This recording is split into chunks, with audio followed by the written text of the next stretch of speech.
Hello everyone. तो हम निकाल रहे थे frequency component of output voltage and current. ठीक है, तो ये हम किससे निकालेंगे? बाय फूरियर थ्योरम से। तो फूरियर थ्योरम क्या है?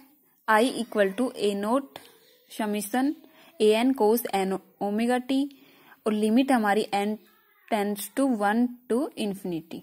ठीक है, second b n sine n omega t, n equal to 1 से इन्फिनिटी।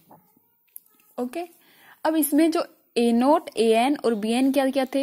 ए नोट था हमारा 1/t 0 to T I d t, ये इक्वेशन हमारी फर्स्ट, ये सेकंड। ठीक है, ए वन क्या था?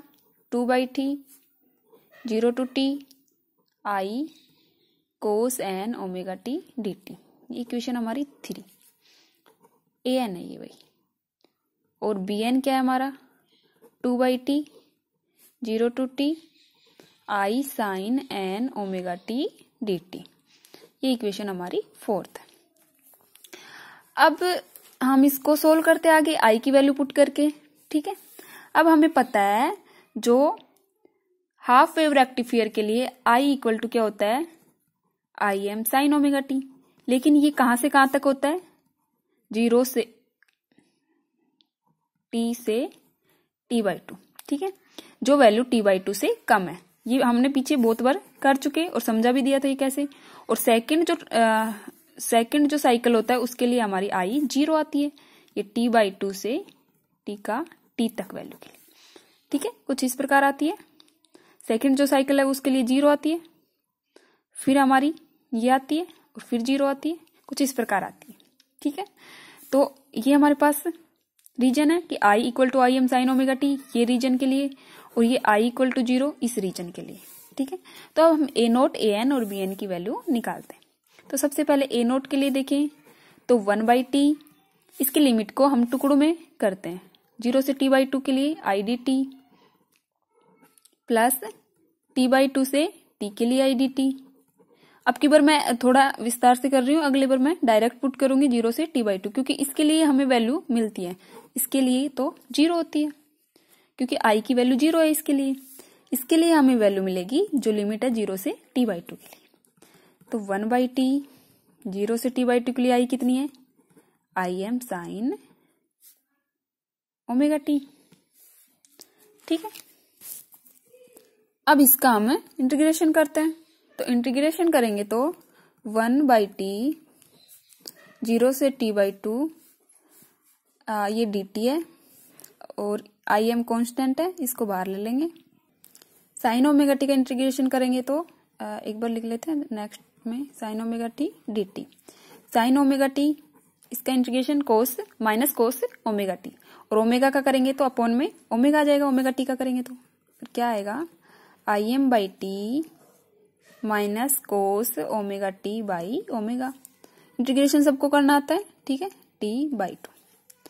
इसको नेक्स्ट सोल्व करें तो I am by T minus cos omega t/2 by, उस ओमेगा को हम बाहर ले सकते हैं। ठीक है, माइनस माइनस माइनस प्लस हो जाएगा, और यहाँ कोस 0। अब ओमेगा हमारा क्या होता है? 2π/t। ठीक है, तो अगर ओमेगा की जगह हम वैल्यू पुट करें आई एम, इसकी जगह पे कर लो 2π/t इंटू टी, कैंसिल। इसकी जगह हम पुट करते हैं minus cos 2π/t into t/2, 2 से 2 कैंसिल, t से t कैंसिल, प्लस कोस 0 के मान 1 होता है, और कोस पाई का मान -1 होता है, तो -1 प्लस 1, तो ये माइनस माइनस मल्टीप्लाई होके +1 हो जाएगा, +1 + 1, तो क्या बन जाएगा 2, और बाहर क्या बनेगा? I m upon 2π। ठीक है, नेक्स्ट में करें तो आई एम अपॉन 2π इंटू 2 से 2 कैंसिल, बचा क्या? I am by pi. इसको इधर लिखते हैं हम, जो हमारी ए नोट की वैल्यू आई क्या आई? I am by pi. ठीक है, तो ए नोट की वैल्यू तो हमारे पास आ गई। अब इसी प्रकार हमें ए एन की भी निकालनी है और बी एन की निकालनी है। इसी प्रकार अगर हम ए एन की निकालें तो मैं डायरेक्ट वैल्यू पुट कर रही हूँ। ए एन के लिए हमें क्या मिलेगा, तो ए एन की वैल्यू हमें मिलेगी 2im/π इंटू 1/n+1, क्योंकि इसमें n की टर्म है, कोस में n की टर्म आ रही है और ए एन में भी n की टर्म आ रही है, तो इसकी वैल्यू हमें ए एन की वैल्यू मिलेगी 2im/π इंटू 1/n+1। ठीक है। ए एन की वैल्यू में एक चीज हमेशा ध्यान रखना कि जो ए एन की वैल्यू है इसमें एन की वैल्यू अगर सम है, इवन है, तभी हमें ए एन की वैल्यू मिलेगी कुछ ना कुछ। ठीक है, नॉट इक्वल टू 0। अदरवाइज अगर ए एन की वैल्यू विषम है, ओड है, तो उस कंडीशन में ए एन इक्वल टू 0 मिलेगा। एक बार मैं दोबारा से इसको एक्सप्लेन करती हूँ कि क्या बताया मैंने अभी। इसमें ये बताया कि जो ए एन है हमारे पास क्या मिलती है, 2im/π इंटू 1/n+1। ठीक है, और ए नोट की वैल्यू क्या मिली हमें, im/π। अब इसमें क्या है, एन की वैल्यू, केस हमारे पास 2 है, केस फर्स्ट, इसमें क्या करेंगे, if n equal to odd, ध्यान रखना विषम, इस कंडीशन में ए एन की वैल्यू 0 मिलेगी। ठीक है, सेकंड केस हम लेके चले, if n equal to even सम हो, उस कंडीशन में ए एन की वैल्यू नॉट इक्वल टू 0 नहीं मिलेगी, कुछ ना कुछ मिलेगी। कुछ क्या मिलेगी वो इसमें हम वैल्यू पुट करके रख लेंगे, जो भी वैल्यू पुट करेंगे। ठीक है, तो ये हमारी फर्स्ट ए नोट की वैल्यू, ये ए एन की वैल्यू।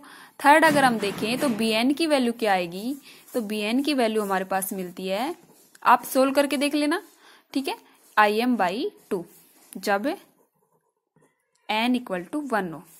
अदरवाइज ए की कंडीशन में हमें बी एन की वैल्यू मिलेगी, अदरवाइज हमें बी एन की वैल्यू 0 मिलेगी when n equal to not equal to 1। मतलब 1 के अलावा जो भी वैल्यू होगी उसके लिए हमें बी एन की वैल्यू 0 मिलेगी, और n इक्वल टू अगर हमारे पास 1 है उसके लिए im/2 मिलेगी। क्लियर है। अब जो हमारे पास ए नोट, A1 और बी एन की वैल्यू आई, अब उस इक्वेशन में पुट करते हैं जो फूरियर थ्योरम थी, तो हमारे पास आई की वैल्यू क्या आ जाती है, im/π प्लस, चूंकि im सब में कॉमन है तो हम बाहर ले लेते हैं। ठीक है, तो क्या मिलेगा, 1/π plus half sine omega t minus 2/3π cos 2 omega t minus 2/5π cos omega t cos 4 omega t. ठीक है, अब ये वैल्यू कैसे आई, ये वैल्यू ये पुट करने पे आई, क्योंकि n की वैल्यू भी हमें पुट करनी होती है। अब इसमें बी एन की वैल्यू हमें ओनली तब मिलेगी जब n इक्वल टू 1 हो। उस कंडीशन में हमारे पास क्या है, im/2 साइन ओमेगा टी। एक बार यहां तक समझ आ गया होगा।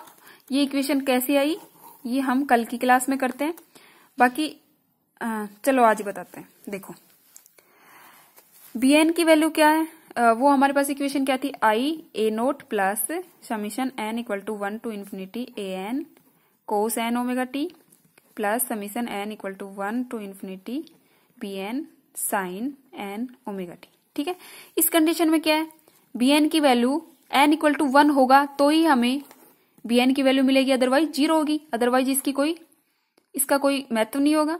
तो बी एन की वैल्यू n इक्वल टू 1 रखें, साइन n की जगह 1 रखें, b1 रखें, तो b1 की वैल्यू हमारे पास im/2, तो ये हमने रखा, im हमने कॉमन ले लिया, im/2 साइन ओमेगा टी।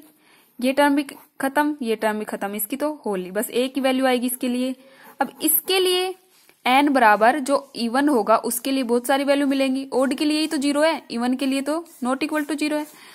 तो हम n इक्वल टू 2 रखेंगे, 4 रखेंगे, 6 रखेंगे, 8 रखेंगे, जो भी इवन नंबर में होंगे वो रखेंगे।